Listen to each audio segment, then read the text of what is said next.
تحت نظر خاموشی اور سناٹے کا راج تھا۔ دور دور تک کسی انسان کا وجود نظر نہیں آتا تھا۔ وہ لوگ جاگ رہے تھے۔ نوجوانوں کو بھی خاص طور سے ہدایت کر دی گئی تھی کہ ہوشیار رہیں۔ مورچہ بندی جس انداز میں کی گئی تھی وہ قابل تحسین تھی، اور اس میں رانا بختیار ہی کی کاوشوں کا دخل تھا۔ عمران بس اپنے مخصوص احمقانہ انداز میں ہدایت دے رہا تھا۔ اسٹین گن برداروں کو بھی ہدایت دی گئی تھی، اور انہیں بتا دیا گیا تھا کہ کن حالات میں انہیں کیا کرنا ہے اور کس طرح صورتحال کو قابو میں لانا ہے۔ اندھا دھند تو کوئی کام کرنا ہی نہیں ہے، انہیں چاروں سمت متعین کر دیا گیا تھا، اور عمران خود بھی متجسس نگاہوں سے چاروں طرف دیکھ رہا تھا۔ پروفیسر ٹیل کی بات اس کے ذہن کو نہ جانے کیوں ٹچ کر رہی تھی، اور وہ ٹرائیو کے نام پر غور کر رہا تھا۔ ہو سکتا ہے ٹرائیو کا نام سیکرٹ سروس کے ریکارڈ میں ہو، لیکن ابھی بلیک زیرو سے اس بارے میں رابطہ نہیں کیا جا سکتا تھا، اور ویسے بھی اتنی رینج کا ٹرانسمیٹر عمران نے اپنے ساتھ نہیں لیا تھا، کیونکہ اسے ساتھ لینا ذرا مشکوک ہو سکتا تھا۔ سیکرٹ سروس کی ٹیم کو ابھی تک اس معاملے میں ملوث نہیں کیا گیا تھا، اور یہ بھی ضروری نہیں تھا کہ اس کے بغیر کوئی کام ہی نہ ہو۔ کبھی کبھی ایسے معاملات بھی آ جاتے تھے جو خود بخود حل کر لیے جاتے تھے۔ عمران ایک سنسان گوشے میں ایک پہاڑی ٹیلے کی اوٹ میں اونگ رہا تھا کہ دفتن اس کے کانوں میں بانسری کی سریلی آواز ابھری، اور اس آواز کو سن کر وہ چونک گیا۔ دیہاتوں میں اور اس قسم کی آبادیوں کے آس پاس ایسے سریلے گوالے مل جایا کرتے تھے جو بانسری کے فن میں قدرتی طور پر ماہر ہوتے تھے، اس لیے بانسری کی یہ آواز تعجب انگیز نہیں تھی۔ تعجب انگیز بات یہ تھی کہ اس ہیبت ناک ماحول میں، جبکہ یہ علاقے اسے بھی مشہور تھے، کوئی گوالا اس وقت کیسے بانسری کی دھنیں بکھیر رہا ہے۔ اس بات پر دوسرے لوگوں کو تو جس انداز میں حیرت ہوئی ہو، لیکن عمران کسی اور انداز میں سوچنے لگا تھا۔ دوسرے لوگ بھی اس کی جانب متوجہ ہو گئے تھے، اور وہی خیال ان کے دل میں بھی تھا۔ حجازی نے کہا، یہ تو ذرا تعجب انگیز بات ہے، کہیں یہ کوئی اشارہ نہ ہو سکتا ہے دیکھا جائے۔ کیا مطلب؟ گوالا کس طرف ہے؟ آواز اس سمت سے آ رہی ہے۔ عمران اپنی جگہ سے اٹھ کھڑا ہوا اور بانسری کے سروں کو سنسناتا ہوا آگے بڑھ رہا تھا کہ پروفیسر ٹیل نے اسے روکا۔ عمران ہوں۔ عمران خواب نگاہ لہجے میں بولا، یہ آوازیں سن رہے ہو؟ یہ آوازیں میری روح سے اٹھ رہی ہیں۔ عمران نے کہا، کیا فضول بات ہے۔ نہیں، آپ یقین کریں، یہ آواز میں نے اکثر خوابوں میں سنی ہے۔ یہ آواز میرے دل کے تاروں کو چھیڑتی ہے، میں دیکھے بغیر نہیں رہ پاؤں گا، عمران نے کہا، اور اس کے بعد اس نے اپنی جگہ سے چھلانگ لگائی اور سر پر دوڑتا چلا گیا۔ ارے دیکھو اس دیوانے کو، یہ کیا؟ احتیاط! اف! اس نے تو بڑی غیر ذمہ داری کا ثبوت دیا ہے، رانا بختیار چیخ رہا تھا، لیکن عمران دوڑتا چلا جا رہا تھا، اور پھر تھوڑے فاصلے پر جوزف کو بھی دیکھا گیا، اور ان سب نے سر پکڑ لیے، لیکن ان میں سے کسی نے بھی عمران کا تعاقب کرنے کی کوشش نہیں کی تھی۔ عمران نے دور سے بھیڑیوں کے اس گلے اور گوالے کو دیکھ لیا تھا۔ بھیڑوں کا گلہ پر اطمینان انداز میں بیٹھا ہوا تھا، اور یوں لگ رہا تھا جیسے وہ بڑے مسحور کن انداز میں گوالے کی بانسری کی دھنیں سن رہے ہوں۔ عمران کی قدموں کی آواز نے بھی گوالے کو نہ چونکایا، اور عمران اس کے قریب پہنچ گیا۔ ادھیڑ عمر کا آدمی تھا، اچھے تن و توش کا مالک، شکل و صورت سے کافی طاقتور اور توانا نظر آتا تھا، لیکن آنکھیں بند کیے بانسری بجا رہا تھا۔ بانسری پر ایک مقامی لوک دھن ابھر رہی تھی، اور عمران یہ اندازہ لگانے کی کوشش کر رہا تھا کہ یہ شخص مقامی ہی ہے یا اس علاقے کا باشندہ نہیں ہے۔ وہ بغور گوالے کو دیکھتا رہا، اور پھر اس کی آنکھوں میں ایک شرارت نظر آئی۔ گوالے نے بانسری کی دھنیں جاری رکھیں، تب عمران نے آہستہ سے اس کی بانسری پر ہاتھ رکھ دیا، اور گوالے نے پرسکون انداز میں آنکھیں کھولیں۔ خواب دید نگاہوں سے عمران کو دیکھتا رہا، اور پھر جیسے اس کے حواس واپس آ گئے، اس نے بانسری ہونٹوں سے ہٹا لی اور عمران کو دیکھ کر گردن جھٹکنے لگا۔ کون ہو صاحب؟ کون ہو؟ کائے میرے ہمارے کام میں کو ہٹا دیا؟ تم اتنی خوبصورت بانسری بجاتے ہو گوالے کہ میں اپنے آپ کو باز نہ رکھ سکا۔ بھول گئی کیا ہم سے سرکار؟ معافی دے دیو، بس رات اندھیری تھی، ہم نے سوچا ادھر کون آ رہے ہیں، ہم بانسری بجانے لگے سرکار۔ کیا آپ پولیس ہو؟ اس نے جوزف کو دیکھ کر کہا، نہیں گوالے، میں تو تمہیں انعام دینے آیا ہوں، لیکن تم یہاں اس سنسان ماحول میں اکیلے اپنی بھیڑوں کے ساتھ بانسری بجا رہے ہو۔ بس سرکار، بستی جانے میں دیر ہو گئی، ہم سوچے کہ صبح ہی کو چلے جائیں گے، رات میں تو لوگ قحط میں ہیں کہ ادھر بھوت پریت ہوئے ہیں، تو کیا بھوت پریت ٹہلتے ہوئے تمہارے پاس نہیں آ سکتے؟ عمران نے کہا، اور گوالا چونک پڑا۔ اس نے ادھر ادھر دیکھا، پھر خوفزدہ نظروں سے عمران اور جوزف کو دیکھنے لگا، پھر اس کے حلق سے ڈری آوازیں نکلنے لگی، ارے ماں قسم، آپ بھوت پریت ہو کائے صاحب؟ نہیں، ہم بھوت پریت نہیں ہیں، لیکن تمہاری دلیری کی داد دیتے ہیں۔ کون سی بستی کے رہنے والے ہو تم؟ تھوڑے فاصلے پر ہے سرکار، بھیڑیں چراتے ہیں، معاف کر دیو، ہم کو کوئی غلط ہو گئی ہو تو۔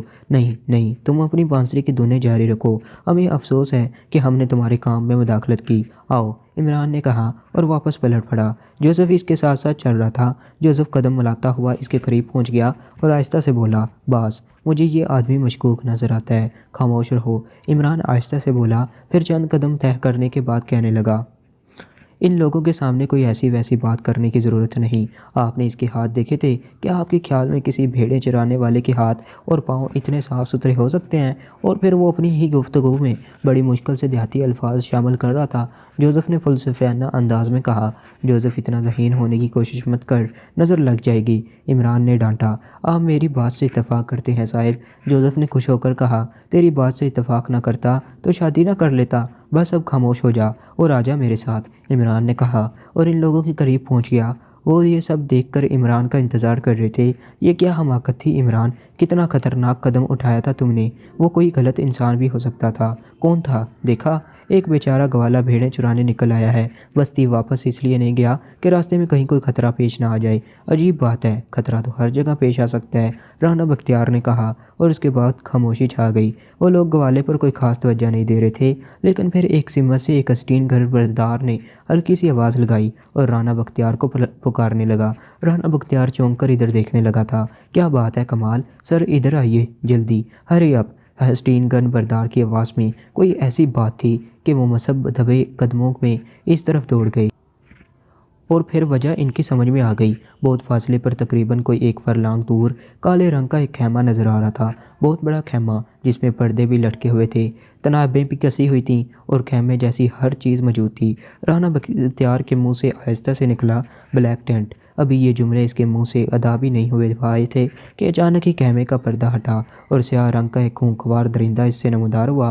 یہ سیاہ چیتا تھا۔ چیتے نے چست لگائی اور خیمے سے نکل کر وہ بالکل سیدھے میں دوڑ پڑا تھا اور اس کی رفتار ناقابل یقین حد تک تیز تھی۔ پروفیسر ٹیل نے اپنی جگہ چھوڑ دی اور اپنے سامان کی سمت بھاگا اور پھر ایک چوکور سا کیمرہ نار ڈبہ لے کر ایک ٹیلے پر جا چڑھا۔ عمران، پروفیسر حجازی دونوں شدت حیرت سے منہ کھولے کھڑے ہوئے تھے۔ اس وقت یہ خوفناک درندہ اپنی جگہ پر تھا، لیکن پروفیسر ٹیل کی کارکردگی اپنی جگہ، وہ بھی کسی طور اس درندے سے کم پراسرار نظر نہیں آ رہا تھا۔ مصنوعی ہاتھ پاؤں کے ذریعے وہ ایک ایسے انسان کا کام سر انجام دے رہا تھا جو انتہائی پھرتیلا اور برق رفتار ہو۔ اس کی اس چستی اور برق رفتاری کو رانا بختیار وغیرہ نے بھی حیران نگاہوں سے دیکھا، کیونکہ بہرحال پروفیسر ٹیل شکل و صورت سے خاصا عمر رسیدہ نظر آتا تھا۔ وہ ٹیلے پر جا بیٹھا اور اس کے بعد اس ڈبے میں کچھ کارروائی کرنے میں مصروف ہو گیا۔ عمران وغیرہ کی توجہ اس کی جانب سے ہٹ کر پھر چیتے کی طرف ہو گئی۔ اسے یہ دیکھ کر اطمینان ہوا تھا کہ چیتے کا رخ اس گوالے کی جانب نہیں ہے، بلکہ وہ بالکل ہی مختلف سمت، تیز رفتاری سے چھلانگیں لگا رہا ہے۔ پتہ نہیں اس کا کوئی ٹارگٹ تھا یا بس یوں ہی۔ کافی دور جانے کے بعد چیتا اچانک رکا۔ زمین پر اس کے گھسنے سے تھوڑی سی گردار اٹھی اور اس کے بعد وہ پھر اسی رفتار سے واپس دوسری سمت سفر کرنے لگا۔ عمران نے آہستہ سے کہا، رانا صاحب، اگر اس نے گوالے کی جانب رخ کر لیا تو بھیڑوں کی زندگی بھی جائے گی اور شاید گوالا بھی نہ بچ سکے۔ ہاں، یہ راستہ تبدیل کر رہا ہے اور کسی بھی لمحے اس کا رخ کسی بھی سمت ہو سکتا ہے، ادھر بھی آ سکتا ہے۔ وہ چیتے نے ایک بار پھر رخ تبدیل کیا تھا۔ وہ جدھر رخ بدلتا بس یوں محسوس ہوتا جیسے اسے کسی خاص طریقے سے ٹرن دے دیا گیا ہو۔ اس وقت یہ ہیبت ناک مناظر ان سب لوگوں کو ساخت کرنے کے لیے کافی تھی۔ ان کے رگوں میں خون جم گیا تھا۔ شوق و شریر لڑکے لڑکیاں بھی ہیبت بھری نگاہوں سے اسے دیکھ رہے تھے اور ان کے سانس رکے ہوئے تھے، یہاں تک کہ شہزور علی بھی خاموشی سے بیٹھے ہوئے تھوک نکل رہے تھے اور سانسیں تک آہستہ آہستہ لے رہے تھے کہ کہیں چیتے کی توجہ ان کی جانب نہ ہو جائے۔ پھر وہی ہوا۔ اس بار چیتے نے ان پہاڑیوں کی جانب رخ تبدیل کیا تھا۔ رانا بختیار نے اسٹین گن برداروں کو اشارہ کیا، ہوشیار، جیسے ہی وہ اس سمت آنے لگے اس پر فائرنگ شروع کر دی جائے۔ اور جب چیتا سچ مچ ادھر ہی آنے لگا تو اچانک ہی ایک اسٹین گن برداروں نے فائرنگ کھول دی۔ گولیوں کی تڑتڑاہٹ نے ہولناک فضا میں ایک عجیب سی ہیبت ناک گونج طاری کر دی۔ درندہ اپنی جگہ رکا اور پھر اچانک چستیں لگانا شروع کر دیں۔ اس کا رخ تبدیل ہو گیا تھا۔ وہ سب عجیب عجیب نگاہوں سے ادھر ادھر دیکھ رہے تھے اور درندے کی اس کیفیت کا جائزہ لے رہے تھے۔ اسٹین گن برداروں نے گولیاں چلانا بند نہیں کی تھی کیونکہ انہیں ہدایت نہیں ملی تھی۔ اب یہ اندازہ نہیں ہو رہا تھا کہ چیتا گولیوں کی رینج پر ہے بھی یا نہیں، لیکن وہ یہ ضرور دیکھ رہے تھے کہ وہ بار بار رخ بدل رہا ہے اور اس کے اندر خوف کا سا ایک احساس ہے۔ یہ سنسنی خیز ماحول کافی دیر تک قائم رہا اور پھر رانا بختیار کی ہدایت پر اسٹین گن برداروں نے گولیاں چلانا بند کر دیں۔ درندہ پھر اپنی جگہ رکا اور اس کے بعد اچانک اس نے بلیک ٹینٹ کی جانب رخ کیا اور اس میں داخل ہو گیا۔ پھر دوسرے لمحے وہ حیرت ناک منظر دوبارہ نگاہوں کے سامنے آ گیا۔ جس جگہ ٹینٹ لگا ہوا تھا اب وہ بالکل خالی تھا۔ عمران خاموشی سے یہ سب کچھ دیکھ رہا تھا۔ پھر اس نے دوبارہ جوزف کو اشارہ کیا اور جوزف فوراً ہی اس کے پاس پہنچ گیا۔ وہ دونوں پھر نیچے اتر آ گئے اور خاصی برق رفتاری سے دوڑتے ہوئے اس سمت جا رہے تھے جہاں بلیک ٹینٹ لگا ہوا تھا۔ ارے اسے کوئی روکنے والا نہیں ہے، یہ مسلسل دلیری کا مظاہرہ کر رہا ہے۔ او کہیں وہ دوبارہ نمودار نہ ہو جائے۔ او رانا بختیار سہمے ہوئے لہجے میں بولا، لیکن کسی نے اس کی بات کا کوئی جواب نہیں دیا۔ وہ سب عمران کو دیکھ رہے تھے جو اس جگہ کا جائزہ لے رہا تھا جہاں بلیک ٹینٹ لگا ہوا تھا۔ پھر وہاں سے وہ آہستہ آہستہ جھکتا ہوا اس سمت آنے لگا جدھر درندہ آیا تھا۔ وہ زمین پر جگہ جگہ نشانات تلاش کر رہا تھا، لیکن پتہ نہیں یہ نشانات اسے ملے تھے یا نہیں۔ ویسے وہ لوگ محسوس کر رہے تھے کہ جوزف کافی مستعد ہے اور اس کی چوکنی نگاہیں چاروں طرف کا جائزہ لے رہی ہیں۔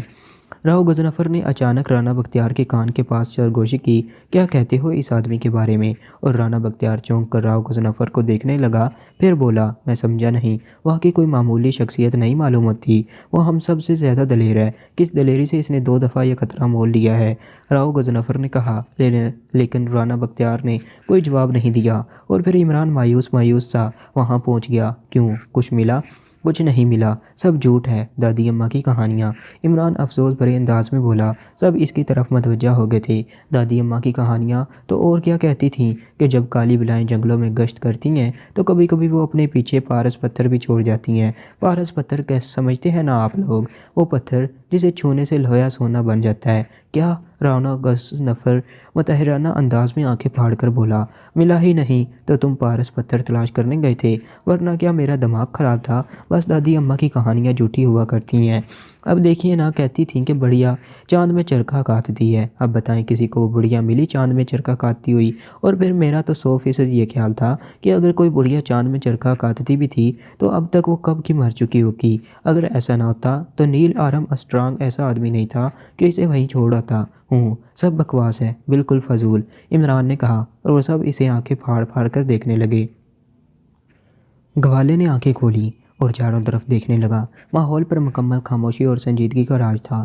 اس نے بانسری کے ایک حصے کو گھمایا اور پھر اسے درمیان سے 2 حصے کر لیا۔ دونوں حصوں پر عجیب قسم کے چھوٹے چھوٹے ڈائل لگے ہوئے تھے اور کچھ بٹن بھی نظر آ رہے تھے۔ اس نے آہستہ سے ایک بٹن کو دبایا اور پھر بانسری کا بڑا سرا قریب کر لیا۔ چند لمحات کے بعد ایک ہلکی سی سرسراہٹ ہوئی اور پھر ایک آواز سنائی دی، یس، کہو کیا بات ہے؟ آواز کھردری اور سخت تھی۔ خادم بول رہا ہوں، گوالے نے آہستہ سے کہا۔ لہجہ مودبانہ تھا۔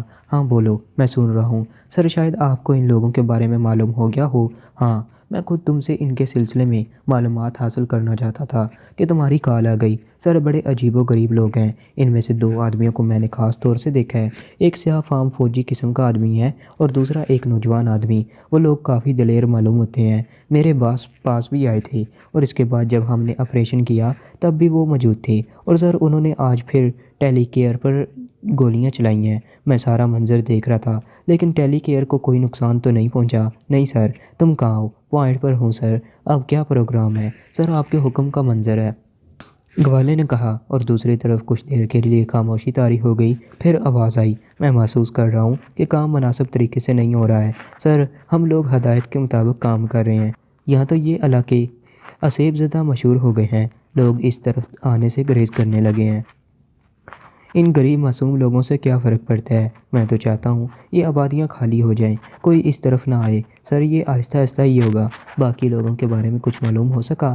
نہیں سر، لیکن ان علاقوں میں اکثر سیاح آ جاتے ہیں، پھر بھی میں ان کے بارے میں معلومات حاصل کرنے کی کوشش کروں گا۔ دیکھو ہمارے پاس زیادہ وقت نہیں ہے، میں یہ چاہتا ہوں کہ ان علاقوں میں سیاح بھی نہ آئیں۔ میں سکون سے کام کرنا چاہتا ہوں اور اس کام میں تیزی ہونی چاہیے۔ تم سمجھتے نہیں ہو جس کام میں زیادہ وقت صرف ہو جاتا ہے اس کام میں مشکلات پیدا ہو جاتی ہیں۔ اس علاقے کو پوری طرح میرے کنٹرول میں ہونا چاہیے، بس ایک مخصوص وقت درکار ہے اور اس کے بعد پھر جو کچھ ہوگا وہ الگ ہی نوعیت کا حامل ہوگا۔ سر میں نے آپ سے پہلے بھی عرض کیا تھا کہ ایسے کام اتنی تیزی سے نہیں ہوتے۔ اگر ہم نے بہت زیادہ برق رفتاری کا مظاہرہ کیا تو انتظامیہ اس جانب متوجہ ہو سکتی ہے اور وہ ہمارے حق میں بہتر نہیں ہوگا۔ اف، تم سمجھتے کیوں نہیں؟ میں یہاں اپنا انتظام مکمل کر لینا چاہتا ہوں، اس کے بعد انتظامیہ کیا مقامی فوج بھی ہماری جانب متوجہ ہو جائے تو ہمیں اعتراض نہیں ہوگا۔ ہم سب سے نمٹنے کی صلاحیت رکھتے ہیں، لیکن بس یہ ابتدائی دور سر، ہمارے کارندے ہر طرف کارروائیوں میں مصروف ہیں، مختلف قسم کی داستانیں پھیلائی جاتی ہیں اور ہم پوری کوشش کر رہے ہیں کہ لوگ ادھر کا رخ نہ کریں۔ ان لوگوں سے بھی یہ علاقہ جلد سے جلد خالی ہو جانا چاہیے۔ پچھلے کچھ دنوں سے یہاں میں کچھ سخت کارروائیاں دیکھ رہا ہوں۔ اسٹین گنوں سے آرگن پر فائرنگ کرنا خطرناک ہو سکتا ہے۔ بہرحال تم اپنا کام جاری رکھو سر، آپ یقین کیجئے میری دلی خواہش ہے کہ جتنی جلدی ممکن ہو سکے آپ کے مقصد کی تکمیل میں مدد کروں۔ اور کوئی خاص بات نہیں سر، اوور اینڈ آل۔ دوسری طرف سے آواز آنا بند ہو گئی اور گوالے نے ایک ٹھنڈی سانس لے کر بانسری کے دونوں سروں کو جوڑ دیا۔ یہ کارروائی ادھر پراسرار انداز میں ہو رہی تھی اور دوسری طرف رانا بختیار، راؤ غضنفر وغیرہ اپنی سوچ میں مصروف تھے۔ لڑکے لڑکیوں کے گول بے قابو ہوتے جا رہے تھے اور دن کی روشنی میں انہوں نے شکار کا بھرپور پروگرام بنایا تھا، اور ایک طرح سے اگر یہ کہا جائے تو غلط نہیں ہوگا کہ وہ اب بڑوں کی باتوں سے برگزشتہ ہو گئے تھے۔ انہوں نے فیصلہ کر لیا تھا کہ آج کا دن کرب و جوار میں شکار کر کے گزارا جائے گا، اور اس پروگرام کے تحت 2 رائفلیں لے کر تیار ہو گئے۔ رانا بختیار نے انہیں دیکھا تو اس کا منہ حیرت سے کھل گیا۔ ارے یہ تم لوگ کیا پروگرام بنا رہے ہو انکل؟ بہت بوریت ہو گئی ہے، یہاں آنا تو بیکار ہی رہا ہمارے لیے۔ آج ہم اپنے طور پر شکار کریں گے، اور دیکھیے اگر آج ہمیں منع کیا گیا تو ہم واپسی کے سفر کے علاوہ اور کچھ نہیں کریں گے۔ رانا بختیار منہ کھول کر رہ گیا تھا۔ راؤ غضنفر کے سمجھانے کی کوشش بھی ناکام رہی، لیکن باہر طور یہ طے کر لیا گیا کہ ان ٹولیوں کی تعداد محدود رکھی جائے اور ایک بزرگ ان کے ساتھ ہو۔ رانا بختیار، راؤ غضنفر، یہاں تک کہ پروفیسر حجازی کی بھی یہی ڈیوٹی لگ گئی۔ البتہ پروفیسر ٹیل نے معذرت کر لی تھی۔ پھر یہ مسئلہ ہوا کہ عمران کو کون سی ٹیم میں شامل کیا جائے۔ سبھی اسے اپنے ساتھ لینے جانے پر آمادہ تھے، لیکن عمران نے خود ہی معذرت کرتے ہوئے کہا، آج شکار کا دن میرے لیے مناسب نہیں رہے گا، آپ لوگ یوں کریں میری جگہ ڈی بی ایل کو لے جائیں۔ ہاں یہ بات میں نے بھی ان سے کہی تھی کہ آپ محسوس نہیں کریں گے کہ ان کی کمی ہوئی ہے، پروفیسر ٹیل نے فوراً ہی کہا۔ عمران کو ساتھ لے جانے کی کوشش ناکام رہی اور وہ لوگ چل پڑے۔ عمران پروفیسر ٹیل کے ساتھ تھا، ایشل بھی موجود تھی، جبکہ ڈی بی ایل بڑے شوق کے ساتھ لڑکیوں کے گروہ میں شامل ہو کر چل پڑا تھا۔ وہ بہت مسرور تھا، وہ بڑی شخصیتوں سے پیچھا چھوٹ رہا تھا اور کھل کر کھیل سکتا تھا۔ چنانچہ لڑکیوں کے جس گروپ کے ساتھ ڈی بی ایل تھا، اس نے تھوڑی ہی دیر میں یہ محسوس کر لیا کہ یہ عجیب و غریب غیر ملکی تو بڑی کارآمد شخصیت ہے۔ ابھی تک وہ لوگ ڈی بی ایل کو غیر ملکی سمجھ کر ایکریمی زبان میں گفتگو کرتے رہے تھے، لیکن ایک ایسے پوائنٹ پر جہاں وہ شکار کی گھات میں بیٹھے ہوئے تھے، ایک لڑکی نے کہا، یہ محترم بزرگ ویسے تو اچھی خاصا بزرگانہ شخصیت کے مالک ہیں، لیکن تم نے ان کی آنکھوں میں ایک خاص بات دیکھی ہے کیا؟ ثنا نے حیرانگی سے پوچھا۔ لڑکیوں میں بڑی دلچسپی لیتے ہیں، کسی وقت کھوپڑی پر جوتے لگا دو، سب کچھ ٹھیک ہو جائے گا، ثنا نے مسکراتے ہوئے جواب دیا۔ ڈی بی ایل ویسے تو بڑے مزے سے یہ باتیں سن رہا تھا، لیکن جب کھوپڑی پر جوتے لگانے والی بات آئی تو وہ گھبرا کر کھڑا ہو گیا۔ اس نے کہا، لیڈیز، میں نے آپ سے کوئی ویسی بات کہی ہے جو آپ کو ناگوار گزری ہو؟ جہاں تک آنکھوں کا معاملہ ہے تو حسن پرستی تو دنیا کا سب سے قدیم مشغلہ ہے۔ اسے بخشائی زبان بولتے دیکھ کر وہ سب ششدر رہ گئی تھیں اور ان کے چہروں پر شدید شرمندگی کے اظہار پیدا ہو گئے۔ ثنا نے کہا، آپ ہماری زبان بول سکتے ہیں سر، میں دنیا کے بے شمار زبانیں اہل زبان کی طرح بول سکتا ہوں، لیکن میری ذات سے آپ کو کیا تکلیف ہوئی اس کے بارے میں سوال کرنا چاہتا ہوں۔ کوئی کیا جواب دیتا، سب ہی چھپے چھپے نظر آنے لگے، لیکن ڈی بی ایل کی زبان سے پاکشاہی جملہ سن کر سب ہی کو شدید حیرت ہوئی تھی۔ پھر عامرہ نے کہا، یہ ڈی بی ایل کیوں کہا جاتا ہے آپ کو؟ سوری، یہ میرے نام کا مخفف ہے، لیکن میں آپ کو اس بارے میں تفصیل نہیں بتا سکتا۔ مخفف؟ وہ سب بے اختیار ہنس پڑے۔ عمران یاد آ گیا تھا۔ عامرہ نے کہا، ڈی بی ایل صاحب ایک بات بتائیں گے آپ؟ جی، یہ عمران صاحب آخر کیا چیز ہے؟ نہایت نامعقول چیز ہے، آپ ان کے چکر میں نہ پڑیں، وہ بہت بڑی شخصیت معلوم ہوتی ہے، لعنت بھیجیے آپ اس پر، نہایت گھٹیا آدمی ہے، نہ جانے کہاں سے وہ نیگرو پکڑ لایا ہے اور اس کے بدن پر ہتھیار سجا دیے ہیں، خود بھی اداکاری کرتا ہے، لیکن بہت بڑا مکار ہے۔ آپ لوگ اس کی ظاہری شخصیت پر نہ جائیں، وہ در پردہ بہت کچھ ہے، آپ اس سے ناراض معلوم ہوتے ہیں۔ میں کیوں اس سے ناراض ہونے لگا؟ جہاں دیکھو اپنا سکہ جما لیتا ہے۔ یہ ہوئی نا بات